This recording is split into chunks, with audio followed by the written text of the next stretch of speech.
Hi friends, బాగున్నారా? మీరు ఎంతో బాగుండాలని కోరుకుంటాను. ఈ రోజు మన ఛానల్లో నాటుకోడి బిర్యానీ చేసుకుంటాను. ఈ వీడియో చివరి వరకు చూడండి, మధ్యలో ఆపకండి. ఒడ్ల బియ్యం, మామూలు బియ్యం వేసుకుంటున్నాను, బాసుమతి బియ్యం కాకుండా. దీంతో సగం వేసుకుంటున్నాను, దీంతో ఒకటి వేసుకుంటున్నాను. కావాలంటే దీంతో వేసుకొని దాని నిండా దాని సగానికి వేసుకోవచ్చు.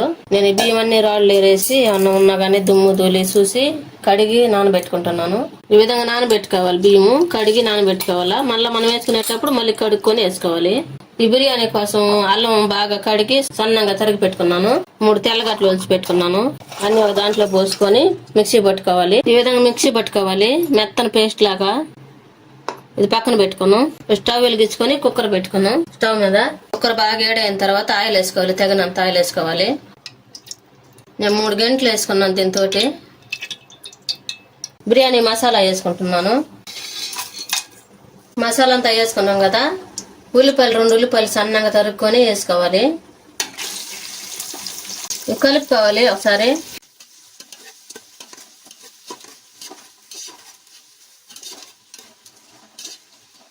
మంట హైలో పెట్టుకొని అంతా వేపుకోవాలి, గోల్డ్ కలర్ వచ్చే వరకు. అన్ని గోల్డ్ కలర్ వచ్చినాయి కదా, ఇప్పుడు పచ్చిమిర్చి వేసుకోవాలి. 2 పచ్చిమిరపకాయలు తరిగి వేసుకోవాలి. 2-3 వేసుకున్నాను. కరివేపాకు వేసుకోవాలి, కొత్తిమీర, పుదీనా వేసుకోవాలి. ఇవన్నీ కలుపుకోవాలి. సన్న టమాటాలు నాకు 4 తీసుకున్నాను, అవి సన్నగా తరిగి పెట్టుకున్నాను. ఇంట్లో సగమే వేసుకుంటున్నాను.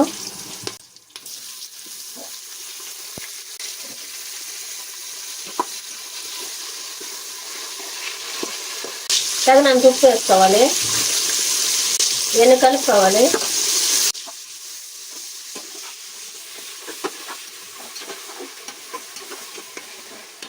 కుక్కర్ లబ్బర్ లేకుండా మూత పెట్టి ఉడికించుకోవాలి.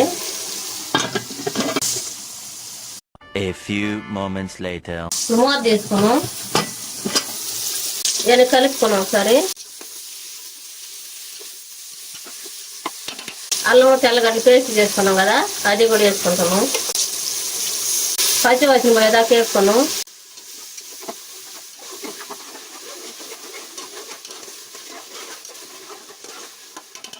చికెన్ 1/2 కేజీ చికెన్ అంతా శుద్ధం చేసుకొని దీంట్లో వేసుకుంటున్నాను. అంతా కలుపుకోవాలి.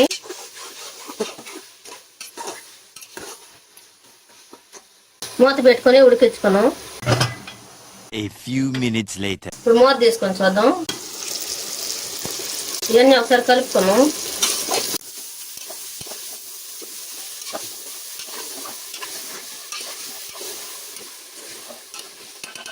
గరం మసాలా వేసుకోవాలి, బిర్యానీ మసాలా వేసుకోవాలి, చికెన్ మసాలా వేసుకోవాలి. అన్ని తగినంత వేసుకున్నాం కదా, తగినంత కారం వేసుకోవాలి, తగినంత పెరుగు వేసుకోవాలి. మొత్తం కలుపుకోవాలి.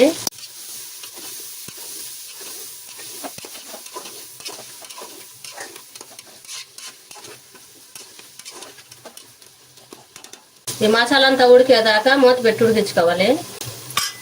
1 గ్లాస్ బియ్యానికి 1.5 గ్లాస్ నీళ్ళు తీసుకోవాలి.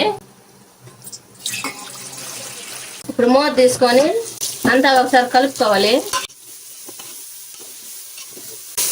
కలుపుకున్న తర్వాత నీళ్ళు పోసుకున్నాం కదా, ఆ నీళ్ళు దాంట్లో పోసుకోవాలి. మొత్తం కలుపుకోవాలి.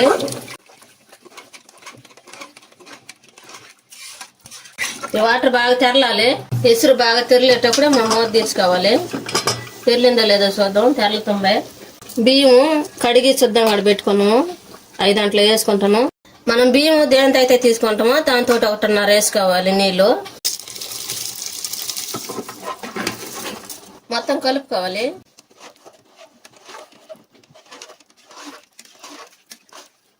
పెట్టేటప్పుడే ఉప్పు సరిపోయిందో లేదో చూసుకోండి. ఇప్పుడు మూత పెట్టి ఉడికించుకోము.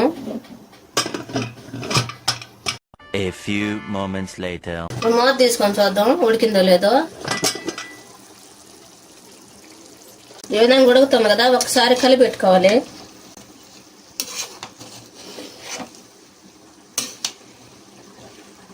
అడుగు అంటుకోకుండా ఉంటుంది ఈ విధంగా కలిపి పెట్టుకుంటే. 2 నిమిషాలు ఉండించుకుందాం మూత పెట్టుకొని. 2 నిమిషాల తర్వాత స్టవ్ ఆపేసుకొని దించేసుకుంటున్నాం. ఎంతో టేస్టీగా ఉండే నాటుకోడి బిర్యానీ రెడీ అయింది. మీరు కూడా మీ ఇంట్లో చేసుకొని ఎలా ఉందో మా కామెంట్ లో పెట్టండి. లైక్ చేయండి, షేర్ చేయండి. ఇలాంటి వీడియోలు ఎన్నో వస్తాయి. మీకు కావాలంటే మన ఛానల్ సబ్స్క్రైబ్ చేసుకోండి, పక్కన బెల్ నొక్కండి. Thank for watching.